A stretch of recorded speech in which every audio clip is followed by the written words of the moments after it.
Hello, and welcome to any combo lords joining me here today.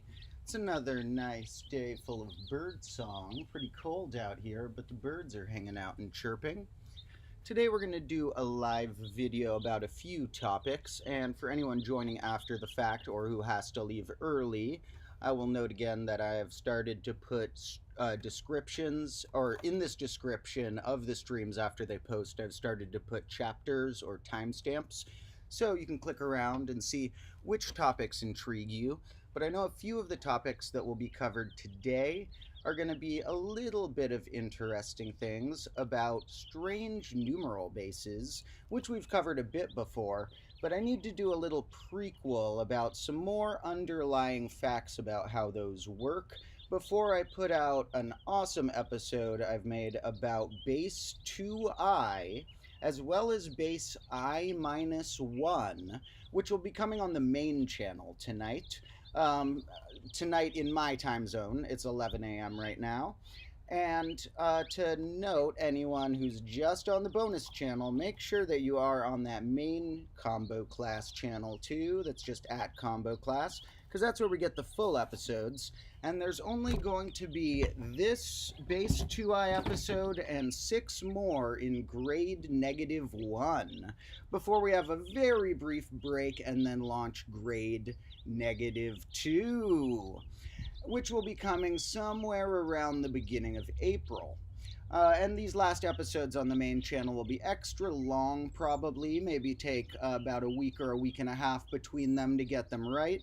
But they're topics that are extra interesting that I've wanted to make all grade, and now that we're getting close to the base 6 100. I mean, we might not rename the name 100 if we switch bases, but the number that would be written 100 amount of full episodes on that main channel is how many we'll probably have in grade -1, and hopefully someday we will switch to base 6 writing, where that would be the 6 squared's place, and that would mean 36.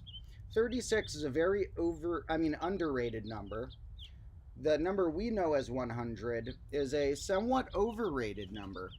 It is interesting for a few traits it has related to being related to the triangular and tetrahedral numbers.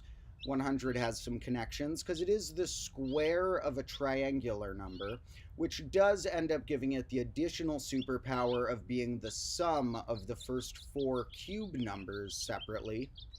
So 100 has those superpowers, but that's not the way we apply it. We assume that its 2 times 5-ness is useful, and it's not really. 2 times 5-ness is decent, better than if we were in base 14, but not as good as 6, a more fundamental, concise way of getting 2 times another prime tucked into your base. Additionally, bases get some good properties from their neighbors, so the numbers 1 less than or 1 greater than the base can be easier to compute, like fractions and stuff with. So base 6 also isn't bad at 5ths and 7ths. So, jumping into some thoughts about different bases, first I'm going to do a little prequel about what does it mean to be the type of base that we're covering, and then we're going to do a little clarification about what you would want in one of these bases, because some of my viewers had an assumption about the bases that we're going to have to break. First of all, what is the type of base we're covering? A base is a way of using symbols to write numbers, and they're inherently just symbols that we have decided to give meaning to. So there's no truth behind the fact that that represents 2 any more than that does. These are different ways we could write 2. This would be, in many bases, a form we might write it, and that would be in something like binary we might write it.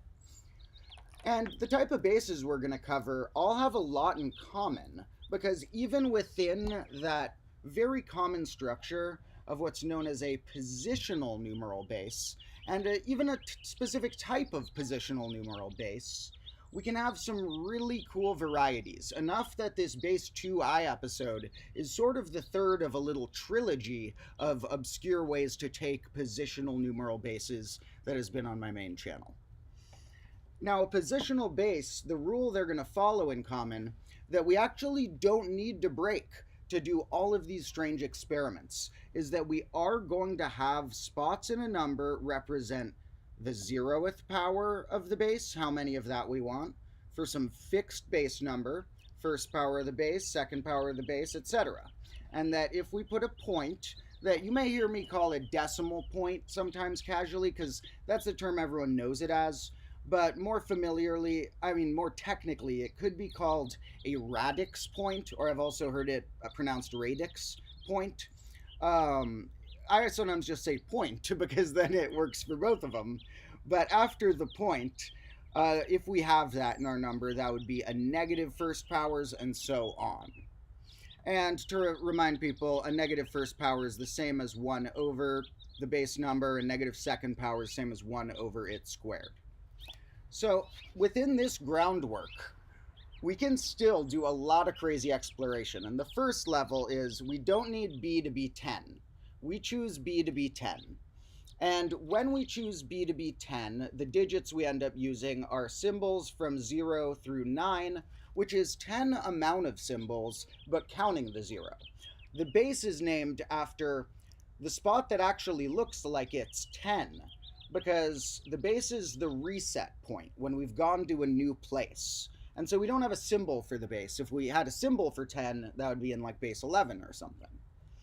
So within base 10, we could shift and say maybe something's better like base 12 or base 6, which actually would write themselves as base 10, but that's a story for another day. For now, of course, when we don't specify, we assume we're writing in base 10 just to have some groundwork to all understand. And so in one of these bases, they turn out to be a lot better than 10, mostly because of their high divisibility. And a lot of people like 12. It's more known than base 6. But from what I've researched, and mostly personal explorations, because there's not as much written about base 6 as base 12. But from what I've studied and personally explored, base 6 is neater and more concise. It is totally worth it taking slightly more characters to write some numbers, to have these utterly awesome traits with all of its fractions, times tables, patterns with primes, patterns with powers of 2 or square numbers and things. Such better patterns. 12 shares most of those patterns, but it's a little clunkier. So here what we have is an assumption that we could switch our integer and it might work, and that for these, we're going to use the digits between 0 and b minus 1, the number 1 less than our base.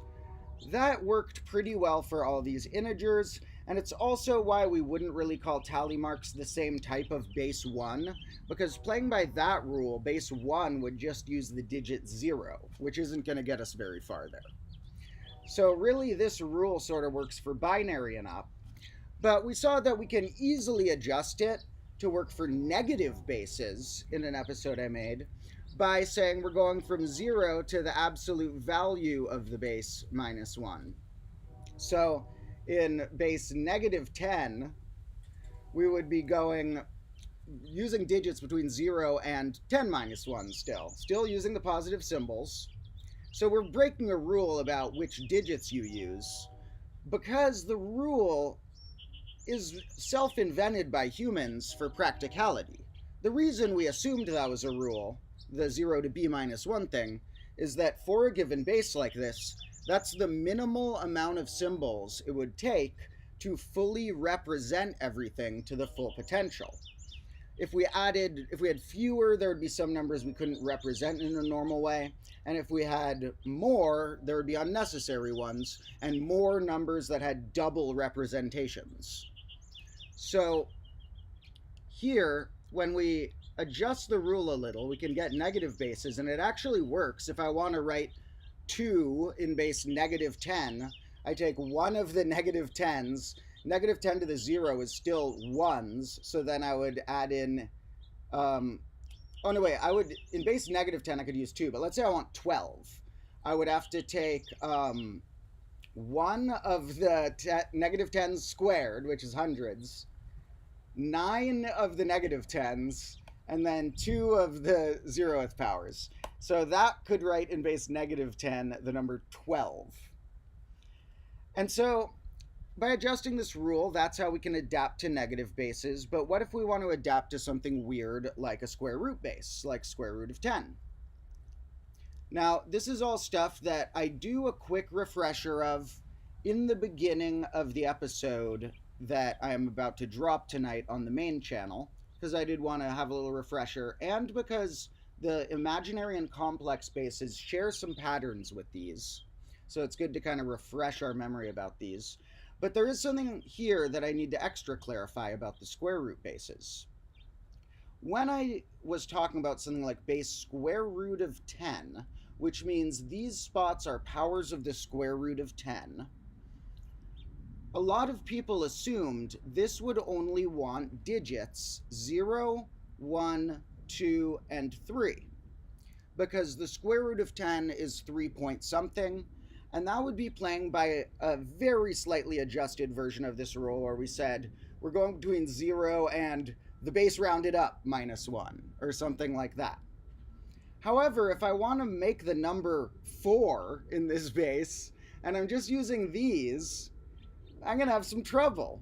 It turns out to be possible with an infinite decimal that's super chaotic, but instead of using just these, because I'm forcing this rule to try and be as similar as possible, and requiring myself to have an infinitely long chaotic decimal to represent something like the number 4, well, if I just adjust the rule a little more and I say I'm going to let myself use up through that, up through 1 less than the number inside the square root, it's going to be powers of square root of 10, but I'm going to use the digits that base 10 would use.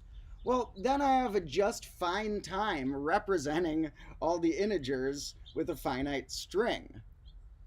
And so we have to realize that instead of getting addicted to the rule that you go between 0 and 1 less than the base, the reason that was a rule is because we use an integer base, and that's the minimal set of symbols in that base to fully make the base do whatever it wants to full potential without having more than you need.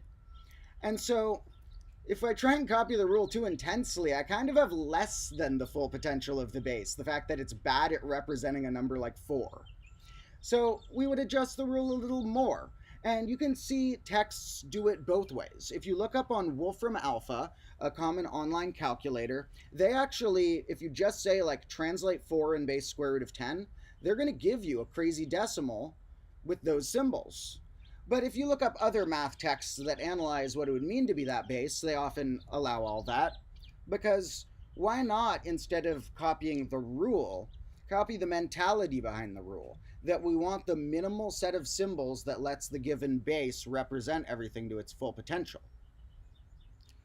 So base square root of 10 works, and it works extra good if we allow all that.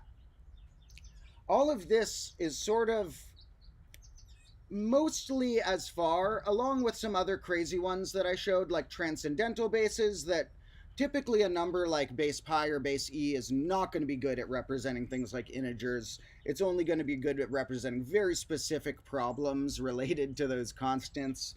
For example, base pi can describe certain things about circles' areas nicely, but apart from that, it's a pretty terrible to use base. So transcendentals don't work great. Irrationals could work good if they are the root of some algebraic equation. The golden ratio base we covered as well. And these are all things on the real number line. So we're starting to fill out all these real number line things as possibilities for what a base could do. And some of the wacky ones, like the negative bases, can just use a string of digits to even... Oh, squirrel! You guys see that squirrel? It was just Squirrel Appreciation Day a day or two ago. And that squirrel had some type of nut in its mouth. It's a lucky squirrel. In fact, in the Base 2i episode I'm putting out on that main channel tonight that follows up on this, there is a squirrel that ran through the background of one shot. So we're going to get more squirrels. So from right here, we've filled out the number line a bit with some of these bases. And base negative 10 could fill out any spot on the number line. without needing a negative symbol. It just uses strings of digits and it can hit all these spots. So we might seem like we've hit the limit of where we could take a base. But of course, negative numbers are sort of a man made extension to our attempt to describe the world. Even positive numbers could be considered a human made extension to trying to just describe things that you don't see the number 3 floating in the world. But especially negative numbers are just our way of trying to attribute direction to some quantity. You are losing something or going the backwards direction or owing something. And so negative numbers are really just a human made concept, really, to try and describe a directionality of numbers. So, what if we want more directions? Well, that's where our friends, the complex numbers, come in handy. And if you want a refresher about what complex numbers, like the number 2 plus I, for example, is, and why we might put it there, where we say that's how much realness there was, and this is how much of the imaginary unit there was. So 2 plus I, 2 minus I, negative 2 plus I, negative 4 minus 2I. Those are points. In fact, all of those, since they had an integer amount of real and an integer amount of imaginary, are called Gaussian integers. The grid points on this plane do have a name as their own type of integer. The integers that exist when we look at that new direction. And if anyone wants a refresher about those, you can watch my episode on the main channel that's about the clock hidden inside the number 1. Now, that's not mostly about these Gaussian integers, but it does involve complex numbers a bunch. The Gaussian integers will definitely return in our base episode tonight, because if our goal of other bases had been, well, I want to be able to represent all the numbers on my line, and if it's something like an integer, I want to have an easy way of representing it, like a finite string. Maybe the Gaussian integers will be related to some of our goals for what base 2i or base I minus 1 could achieve. So that is our little prequel, because from there, and that is sort of a more detailed version of the first few minutes of the episode before we go directly into the imaginary base, base 2i, as well as a complex base, base I minus 1, for example. And there's some fun stuff in there, not only a lot of numbers, but a fractal shape shows up in one of the bases. So stay tuned for a cool fractal as well. I don't have like a crazy animation of the fractal, but it is just a awesome looking shape by its own right. So now we're going to take a little pause, say hi to the comments, and switch topics. To whoever asked if it's in daytime, yeah, right now it's 11:20 a.m., and the birds do have a lot to say today. Gotta love those birds. It's part of why I like having my classroom outdoors here, is that we get the birds and the squirrels and stuff like that. Someone says I have a community I don't know yet, and that I'm the most genuine person on YouTube. Thank you so much to Black and White. It's really nice. I do try and be genuine, and I consider myself a very honest and open person, and I'm glad that I have found these digital friends and viewers and stuff to be open and honest with as well. And there is a community I know for sure on the Discord for Combo Class. A lot of people have some cool chats there, and there's some cool stuff on the subreddit too. So I'm very happy we're building a community. Not only can this be a place for you to learn from me, but a lot of my viewers seem to have somewhat similar joy for a type of casual, fun learning that allows a little bit of silliness and chaos while still allowing the depth of the learning. And we're also going to have a very nice community. We are also going to be very supporting of each other, because I love all types of people. And thank you all for the other nice comments. You're awesome. There will be a lot more learning coming soon after the base 2i episode. Now, I mostly think with my main plans in the main channel episodes, because those are my main goal, and they also often are what I've been brainstorming that day that makes me make a certain short or stream on a topic. So I know some of the topics that I'm going to be somewhat knee-deep in for the rest of this grade are going to include, after this base 2i one, a very interesting one about dice that is includes some investigations I've done myself that I couldn't find anywhere, so I decided to just try and figure out the numbers myself with a somewhat paradoxical phenomena that dice can have, that we're going to need to write our own numbers on the dice, which is why I got these blank ones. And the other topics, I was going to give some hints, but I actually want to show you something funny about dice just because that came up. I brought my dice back out here because I was just like playing with some dice when I had friends over the other day. I was just like, hey guys, check out all these dice. And there's some fun ones, like 100-sided dice. You got dice of all sorts of different amounts of sides. Here's one a friend gave me that is a dreidel dice. It has those symbols that are used in that Jewish dreidel game and has the correct odds because that's a 4-sided spinny thing, and this is 20-sided, which is a multiple of 4. And then you get some weird ones. So these ones are just like somewhat different, unconventional shapes for some dice. But what is up with this one? So this one came with all the other dice that were super professional, and I'm like, this one doesn't look that professional. Some of the numbers are like on faces, some of them are like on ridges, and there's 7 numbers. And then I realized when I was spinning it that how it works is the number is actually somewhat associated with the flat side opposite it. Since there's 7 an irregular amount, you have 7 flat parts, and opposite each flat part is a number that would land on top. And some of the numbers are on flats because there's some flats opposite flats, and then there's some spines opposite flats.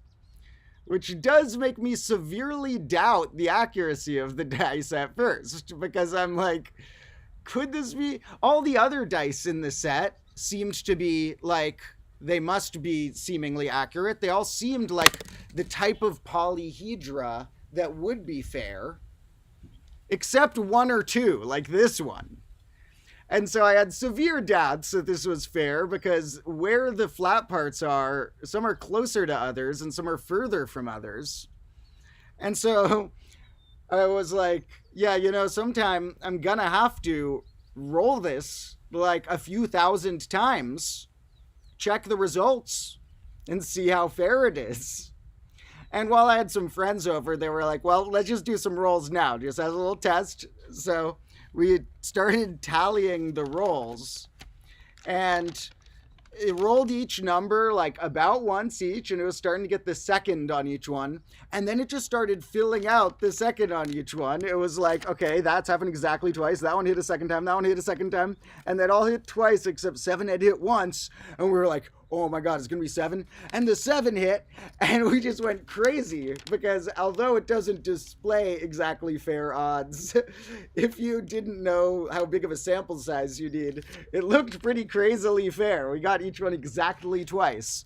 But, of course, it's a tiny sample size. But at that point, we joked that we had utterly cracked it because that, in a silly way, completely verifies its fairness. On a more practical way, well, practical is not the right word, but on a more technical way, I may have to roll this thousands of times to test. So yeah, we're gonna have to do that one day. Maybe I will do a time lapse of that someday, or maybe I'll do that on stream when I have some long thing to rant about while I am doing that.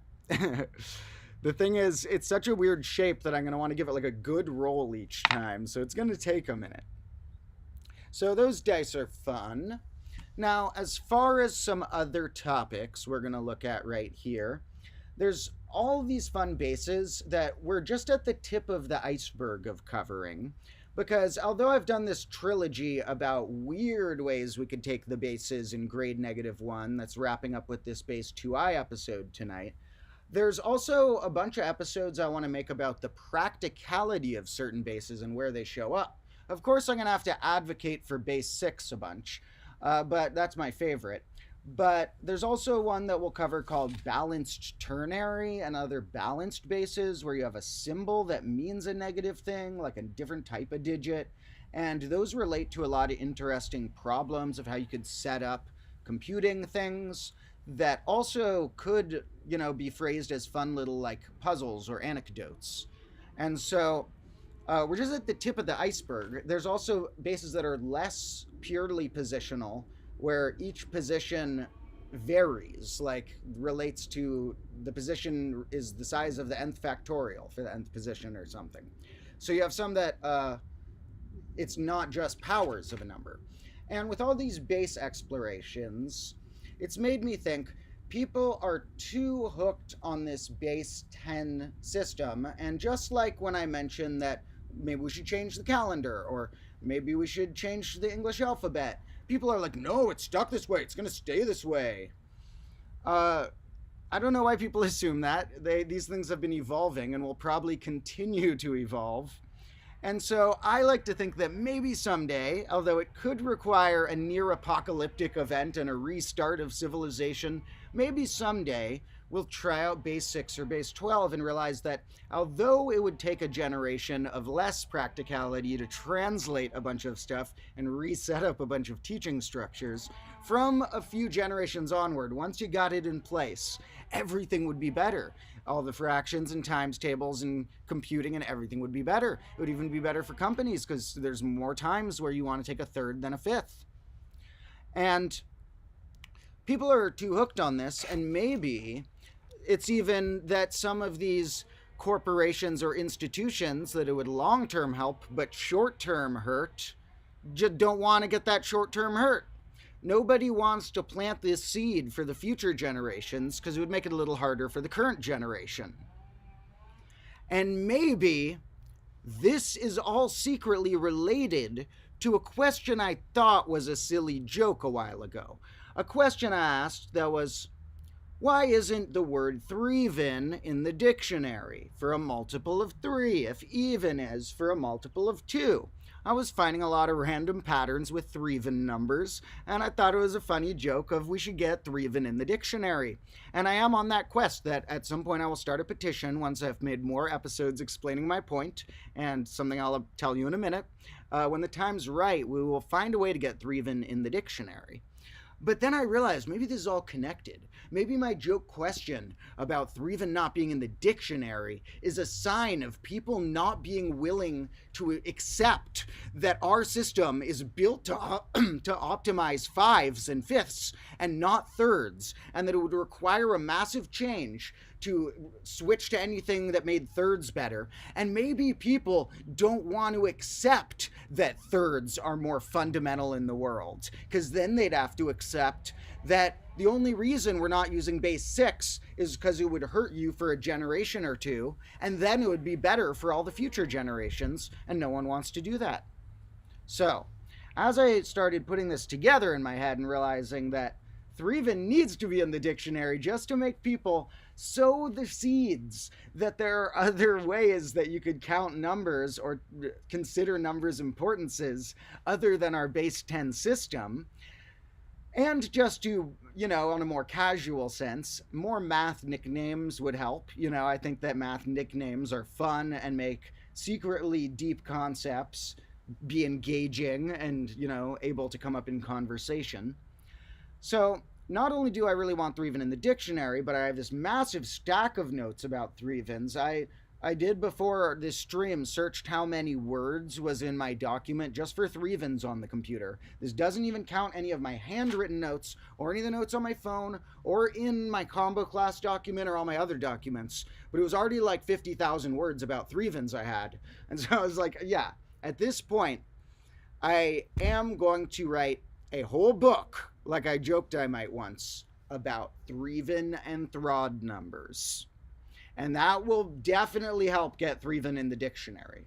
Sounds absurdist, like how could you write a whole book about threeven and throd numbers? But I have a book worth. I know I'm going to have to actually trim some ideas to fit it in one book.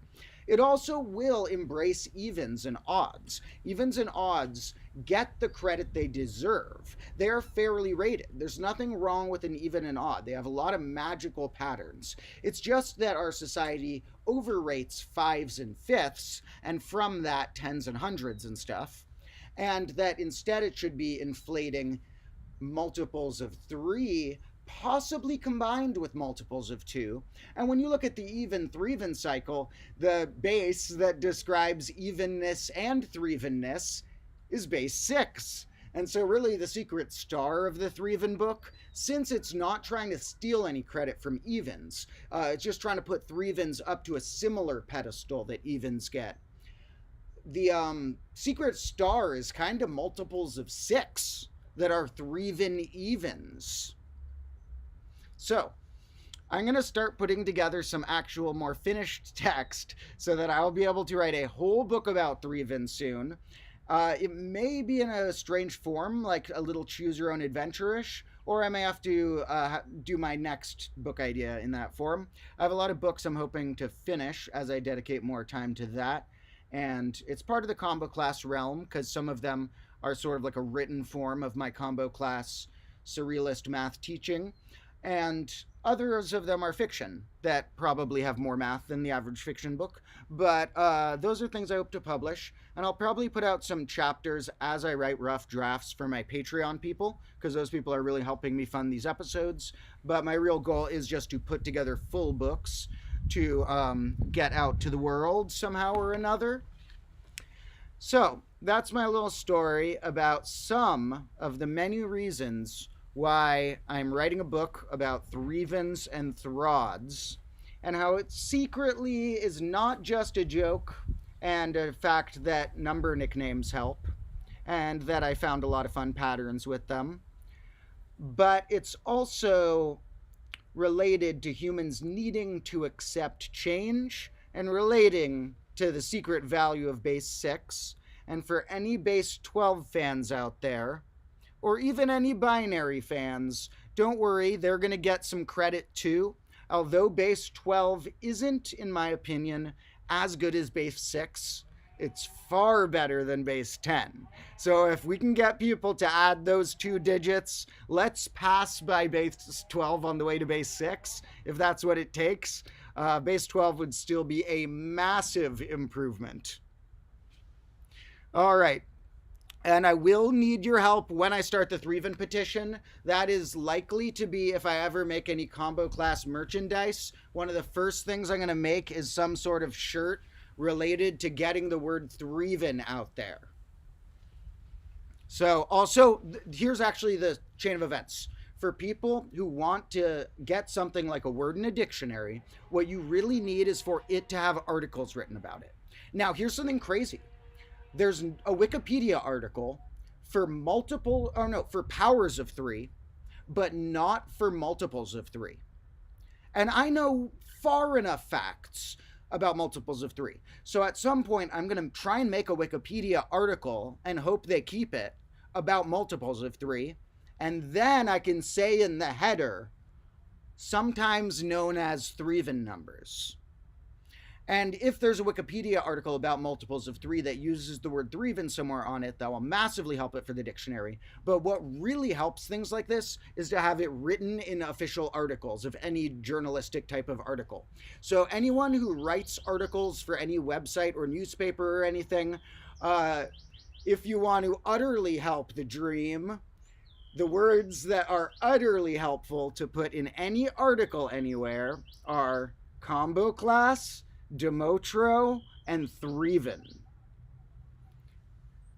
And if you want to be a little silly, you can throw Hyper 11 in there as well, although that's really just my nickname for what some call a generalized rep unit.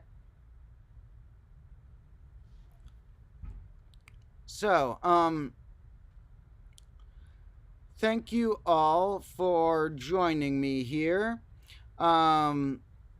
And yeah, feel free to leave math jokes in the comment for sure. So, someone's asking about coding. I'm not sure if anyone here does, but I have talked to some programmers. And in fact, I'm working with one of my viewers who does programming to program this cool idea that I would say I invented, but I'm always hesitant to say that because there's people who could have discovered similar things, but I couldn't find anything about this online. But something I discovered that's really cool, that's a type of sequence where if you input a seed, it makes more rows of further sequences. And they look like ponds in forests to me, with rivers around them. If you look at which number does what, like 2 in particular caused rivers and or more like lakes and puddles, and 6 made some puddles, and 3 made some rivers and stuff. And so I nicknamed it my pond forest sequences in my head. And either in late grade -1 or early grade -2, there's going to be a really cool episode about that. But I'm working with the programmer, and maybe I'll see if I need to bring on any animators to figure out a cool way to show it in different visual ways related to colors and stuff. Um, as usual, anyone who likes animating can feel free to reach out if they have any cool visualizations for any of the patterns I talk about that they think would be cool to incorporate. That's the type of thing that I sometimes chat with animators or such about, is like, what are cool ways to visualize one of these purely mathematical patterns to make it a mix of math and other stuff? Could you use colors? Could you use shapes? Could you use what? So, those are some stories about bases and Threevenness and such. One more thing that I wanted to show you today for sure was a little bit of the interesting wildlife around my area. This is going to be a slight shift from math toward more of nature, which some could classify as, science, or could classify as, to me, just a meditational beauty of life as well. What sort of plants and animals can exist in places? Always cool to go to an area that has a different plant or animal than you're used to. And I live not far from this marina in the Bay Area, and there's these marina areas, various ones, not too far from where I live, where there's all these cool birds and different types of waterside critters. It's the Bay Area of California here is this big thing called an estuary that's a mix of saltwater and freshwater. And you get some interesting types of wildlife because of that.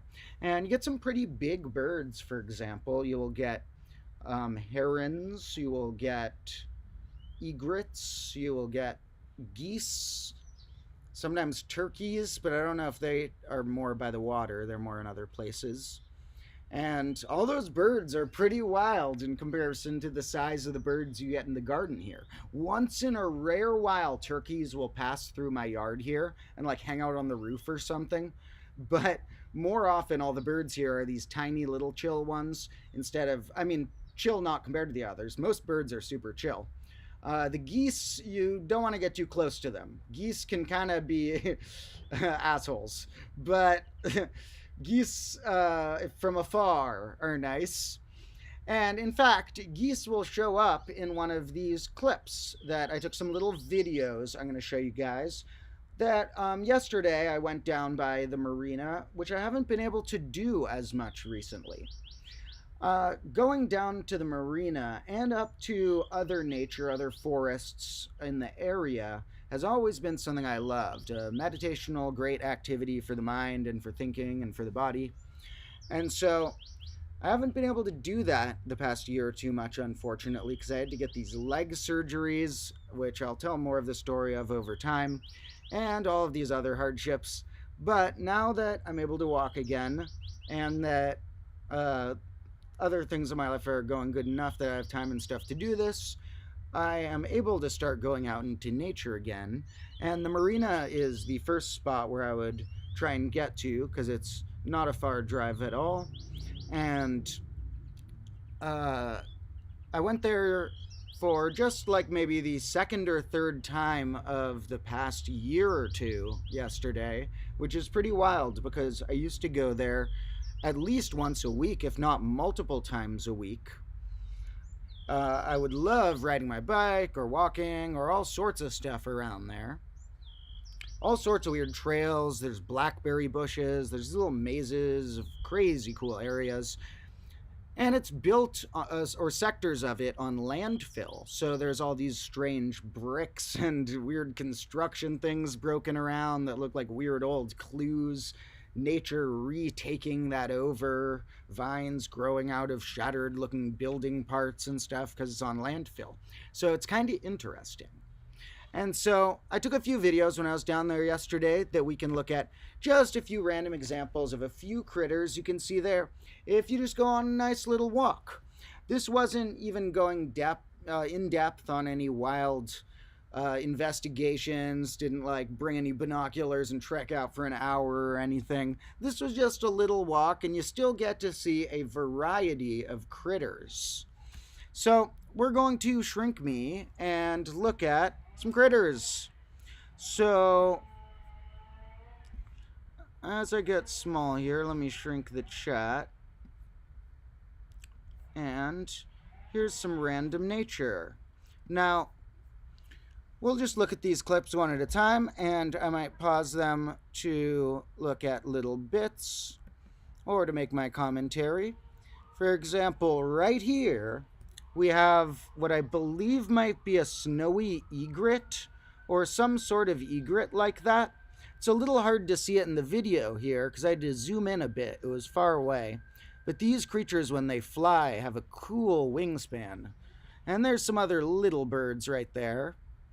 And if you look down on this weird like river-like thing that comes through this tunnel, you get some more birds hanging out. But that's just the start of the birds.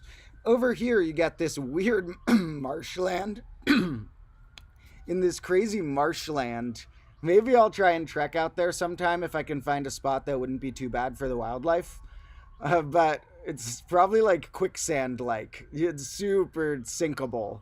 You get like trapped. You need to wear like boots up to your waist. But it's just the start of where the birds, because the birds love hanging out in that zone. So got some more birds chilling, going down this little spillway thing. And there's some random bikers and cars on the other end. And if you walk a little further along the path, here I was just trying to show the path, but I'm actually going to need to... Oh, I should have had my sound on for these. They probably are making some noises. Well, now I'm going to put my sound on, and we're going to... This one we need the sound for, because I thought I was just documenting walking down the trail for a bit, but then I heard something.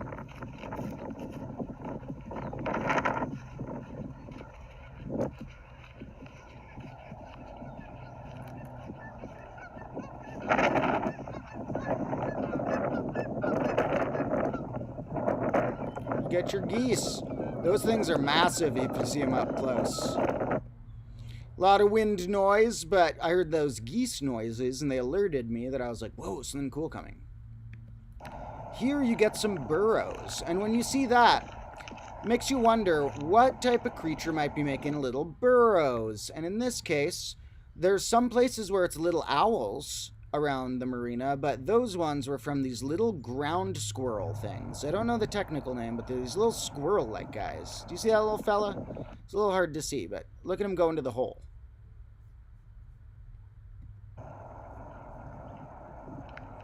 Yeah, it's a little ground squirrel-like guy. Super chill. And there was a mushroom as well. Some more mushrooms. And here's what the landscape looks like sometimes. Oh, we don't need this noise. You see this landscape here often has just this crazy, chaotic landfill-like coast. It's kind of cool to like go with some friends and sit on by the water. And then some parts of the area here have these random bricks that were part of the landfill. And then if you like look at certain areas, it was hard to see here. I didn't hike over there. But it's red there mixed in with the green. And that red stuff is brick parts of like torn down brick buildings that way back in the day were deemed to be earthquake unsafe, torn down, and then they like turned it into this nature preserve or whatever. And that's what a lot of the land around the marina was, is weird old landfill areas.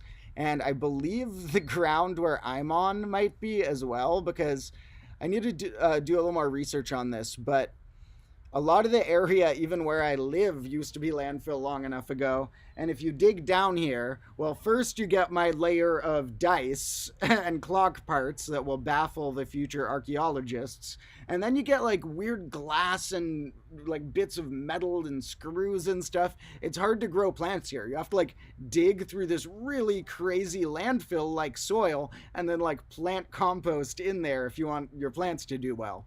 Because the ground's something weird here.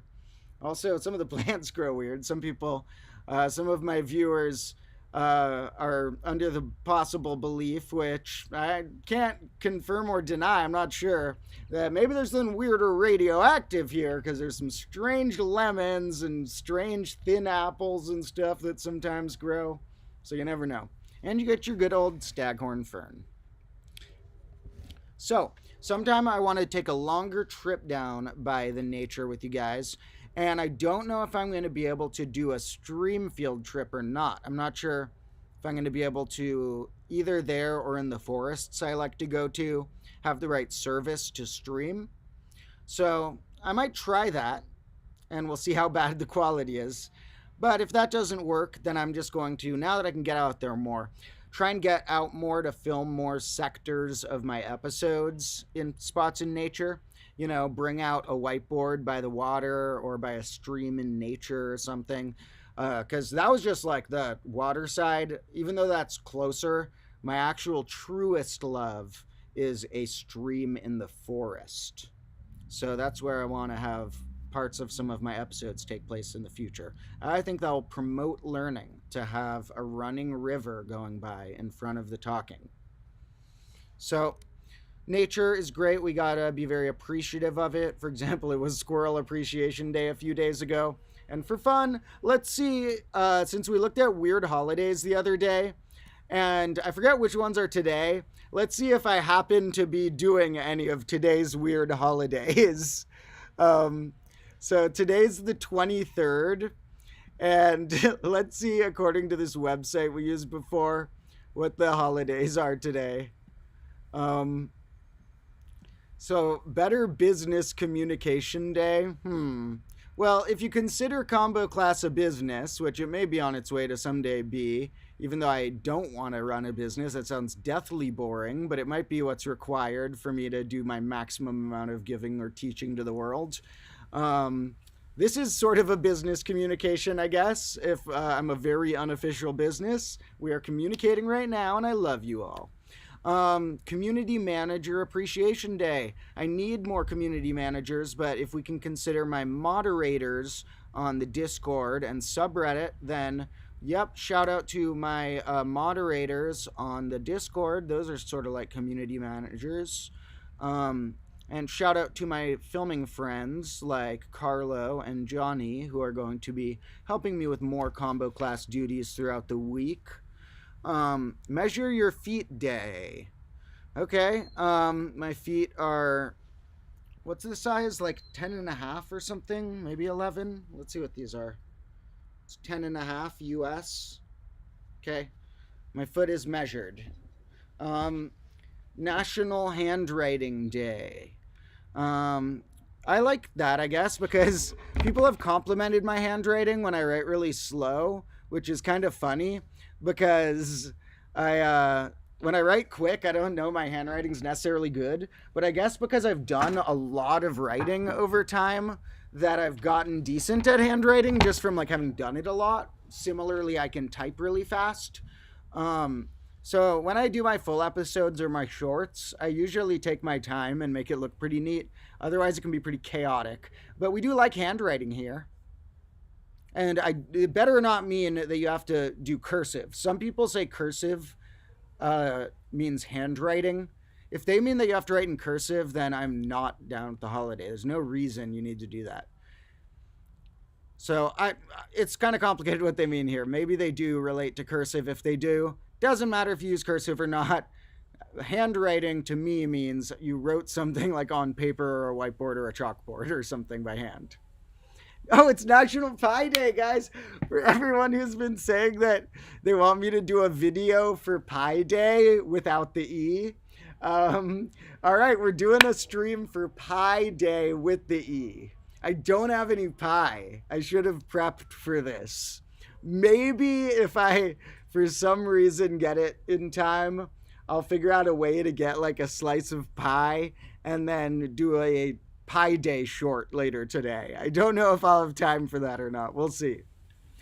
Um, so, a funny math meme I like is it's like, not really meme, but like joke is like, here is like a pie chart of how much pie has been eaten and how much pie is left. And it's like every pie does that. Every pie you eat, if you like cut it in the right typical way, is mathematically a pie chart telling you the proportion it's been eaten. Snowplow mailbox hockey day. What the heck is that? Okay, there's not any snow here, so I'm not going to be able to celebrate that. Hopefully, to whoever has some snow, maybe they can enjoy that. And it's also multi-day events. It's all these. It's Kiss a Shark Week, which sounds very dangerous, and it's a lot of other ones. It's some of them are somewhat contradictory. For example, I remember seeing that February was both National Fasting Month, or like week maybe for the first week, and like National Snack Food Month. So let me see. It might be kind of bright here. Let me readjust us, and we might just chat for a bit. Those were some of the main topics that I had planned for today's stream, but we'll probably go for 1 hour today. So if anyone has any thoughts or questions, I'm going to check the chat now. And where is a cap for this? Because every time I uncap these, I lose the cap. Oh, here it is.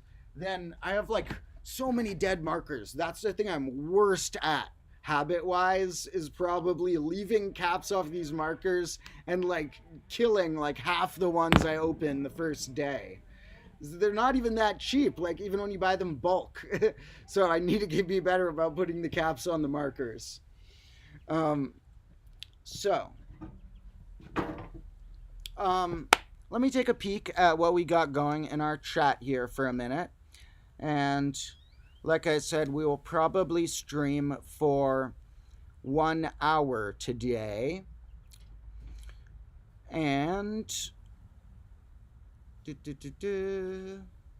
lot of questions. Oh, there's one of the cats.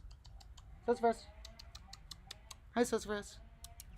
There's the one that used to be feral and stray and now is a love monster, but still pretty shy. So, a lot of questions and thoughts. And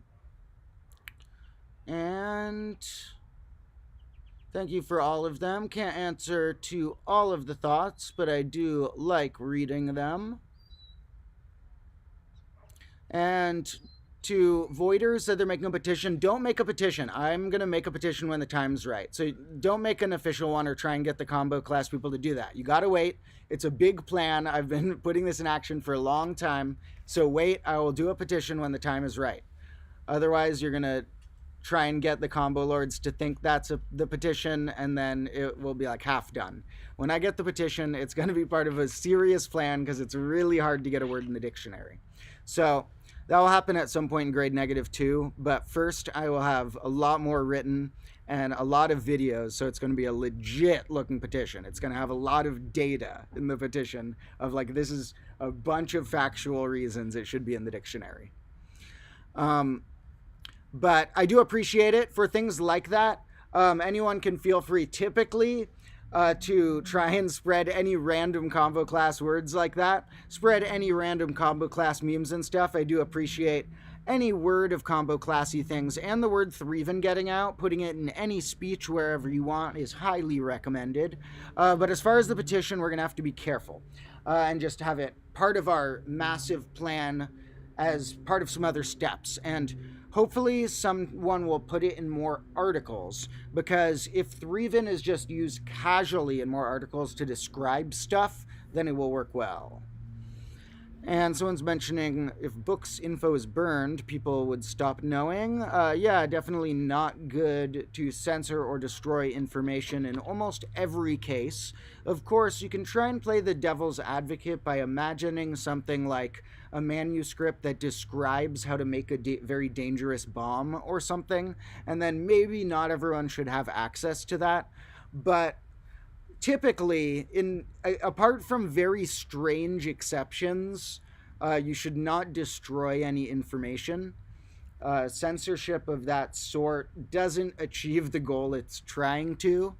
And in combo class, I am pretty not into censorship. I am into the fact that people should be nice and not be like trying to, you have to be careful with, if you say things, people might think you are just someone they don't want to interact with again, because you have to interact with the world nicely.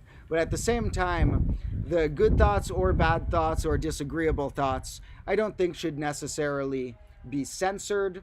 Although, I don't know, it's a very complicated thing. I like to try and say things that I think wouldn't have any reason to be censored, because typically if you're like a moral good person and clever enough, you can achieve whatever goal you want, like being funny or like being motivational sounding or whatever, without needing to cross a line of things that would need to be censored.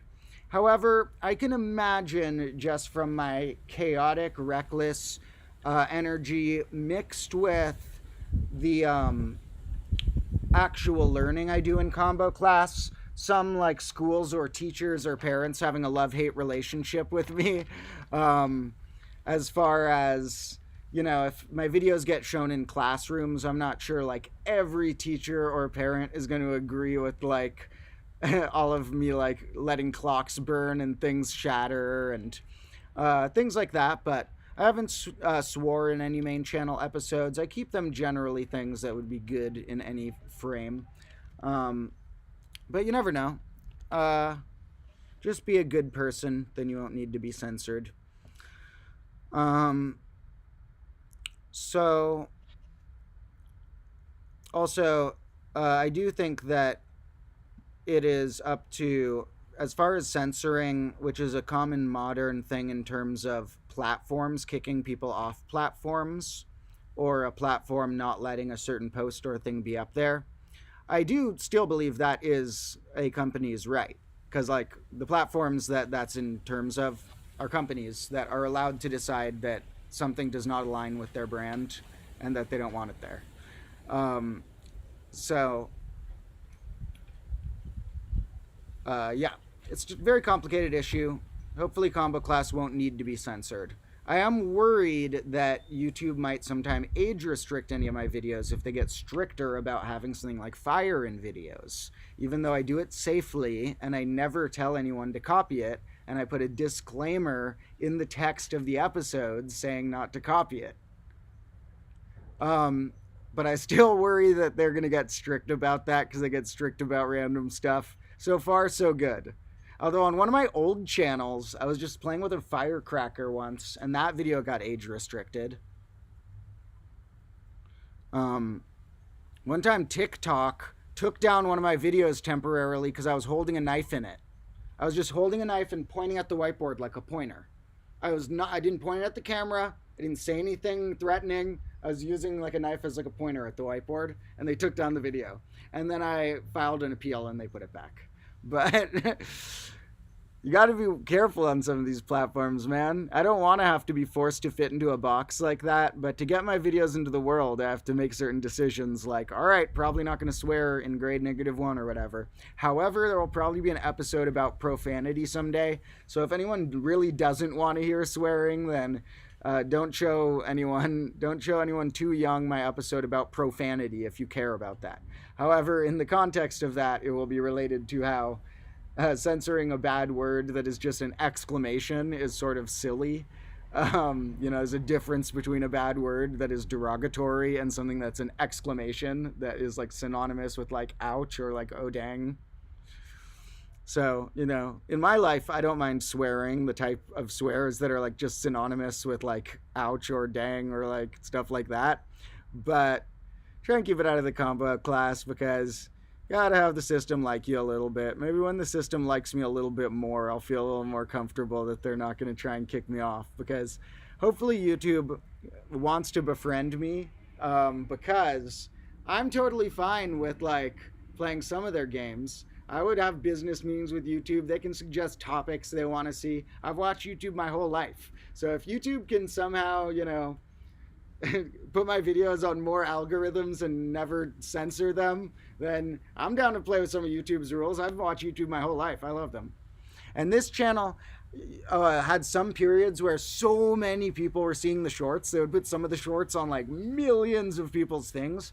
And they haven't been doing that much this month. So it's going really slower this month. But we're so close to 90,000. So tell 300 of your friends about this channel. And we're super close to 90,000. Also, the main channel is very close to 24,000. So tell 80 of your friends to go there. In any case, we are going very well for being in grade -1. The fact that there's even a chance we could get to 100,000 subscribers here within grade -1 or early grade -2 is marvelous, and I love you all so much. And like I have to throw in again, if you want to chat more, check out those cool links in the description. So, now that we've been going for an hour, I think I'm going to wrap up. I want to finish editing my base 2i episode, and that'll be coming out a little later today. I have a few private lessons to teach. Still don't make enough money from combo class for this to be my job, and so I still have to teach a bunch of private lessons and stuff, but we shall see as the combo class world expands. In any case, I spend enough free time on that I still am going to get a bunch of great content for you in the next couple weeks, and they'll include tonight's base 2i episode. And yeah, what's up with the bonus being 3 times of the main is mostly due to the shorts all went on here.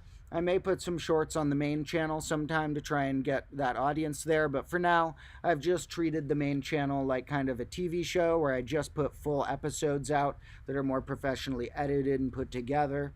And then here, I'm a little less perfectionist about my content, so it's sort of like, to a degree, me focused a little more on quality on the main channel and a little more on quantity on this channel, because it can be good to have both types of things. And so the quantity channel, although I still think it's better quality than a lot of YouTube channels. For me, I'm less perfectionist about it than the main channel episodes. And because of the quantity here, which has included hundreds of shorts I've made, that's why this one has a lot more. But it's okay. This channel I also just call @Demotro because I treat it to a degree just like my personal channel versus like my show. So although it's very combo classy here, and it's actually called Combo Class Bonus now, I might just call this channel Demotro at some point as I start putting more of my own music and other philosophical things on here. And it'll still be like a combo class bonusy channel because that's the type of things I like to talk about, and there will still be a lot of math and science. But I'm thinking about at some point possibly just calling this one Demotro because that's what the already is. And it's to a degree like my personal channel versus my show. In any case, I love you all so much. Catch some of you in the Discord or the Patreon stuff, where I'll be putting up some not only video stuff of some fun behind the scenes, but for some of the tiers, I'm going to put up some of my Threeven writing on the Patreon soon. Some rough drafts of some of the stuff I've discovered. And hopefully I'll be able to get that to all of you in a book form before too long. Hope you all have an awesome day, and stay tuned on that main channel for about maybe 6 or 7 hours from us, that base 2i episode to drop. And it's a pretty long one. It's 24 minutes, about somewhere 23 or 24 minutes. And I think you will find a lot of interesting stuff in there. So, love you all, and I will catch you in the comments of that. Goodbye.